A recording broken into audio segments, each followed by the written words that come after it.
up, up. It's apple picking time by Jody Shapiro, illustrated by Kitty Harville. Oh, wow. Look at all these kinds of apples. Up, up, up. Up, up, up. It's apple picking time. Mama's voice tickles my ear, whispers me awake. On with my shirt, sweater, pants, warm socks, and shoes not tied. Outside it feels as if we're the only ones awake in the whole world. Dad says, it's a long drive ahead. Amber uses my shoulder for her pillow, but I don't mind. She's keeping me warm while we're driving to the Apple Ranch. 2 picnics later, one for breakfast, one for lunch. We're finally off the highway and onto the twisting, bumping, narrow bridge. 1 car only, apple tree-lined road. There they are, Granny and Grandpa, standing at the gate calling, hooray, we're so glad you're finally here. We could hardly wait. Neither could we said.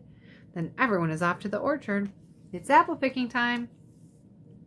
Apple smell is in the air, apple perfume everywhere. There are so many trees and it looks like a million apples, red, green, yellow, and pink. I don't know where to start, I tell Grandpa. He pulls the yellow apple off the tree, puts it to his nose, breathes in like Mama does with a flower. Ah, it's the perfect apple aroma, says Grandpa, and we lean in close to smell it too. From his pocket, he takes out his red-handled knife and cuts a slice out of the apple. Have a taste, he says. The apple is cool and crunchy and sweet. Everyone has a slice, and we all stand together in the afternoon sunshine, wishing we could have more. But it's apple picking time. Begin with the golden delicious, Miles, Grandpa tells me. He points to a tree where he's standing and hands me a small sack made from cloth. I give my littlest tug, and the yellow fruit almost falls into my hand as big as a softball. The sack gets heavy fast. Every time it's full, I empty it into a wooden field box. We climb up ladders and disappear into the trees. I can see Dad's legs. His voice is coming from the middle of a tree filled with red apples. He's singing a made-up song about loving apple dumplings and eating apple pie. The tree next to him has Mama's laugh, and that's the only way I can tell she's in it. Amber and Granny are picking up fruit from the ground. Granny says, these apples make the best cider. The mention of cider makes me want some. It's warm work picking apples. I say that it already smells as if cider is hiding somewhere in the orchard. That's apple orchard perfume you're smelling, Miles, said Granny. Then she surprises us with cups of cool apple juice. All afternoon we fill those apple sacks with delicious, both red and golden, Macintosh, Pippin, Winter Banana, a funny name for an apple, if you ask me, and the last few stray Gravensteins. The wagon cart is loaded with boxes filled to the brim. Daylight runs out fast into that canyon, even in summer.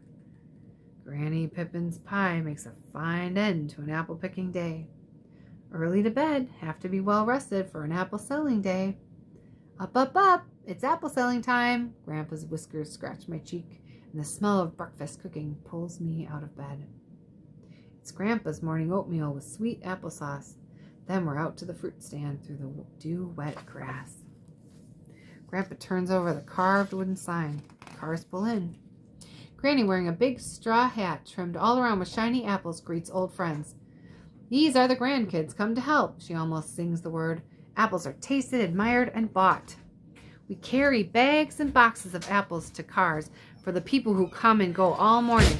Lunch is a picnic in the sunshine, but we can hardly sit still enough to eat. It's apple selling time. And then before you can say Macintosh, Granny Smith, golden, delicious Pippin pie, the sun has flown away, taking the warmth with it. The sign is turned to closed. It is time to call it a day. Supper is fresh baked apple dumplings floating like islands in a sea of milk. And then there's talking about that apple selling day. Grandma puts old jazz records on his phonograph and dances around with Amber. Even Mama and Papa dance, but I like lying on the rug in front of the fireplace just watching everyone being happy, wishing we didn't have to go home tomorrow. It's hard to say goodbye. Hello hugs are so much nicer. Sackfuls of apples surround Amber and me. We're driving home. Their cidery smells helps me remember the happy days of apple picking, apple selling time. Ooh, and here's a recipe for Granny's microwaved baked apples. There's the winter banana. The end.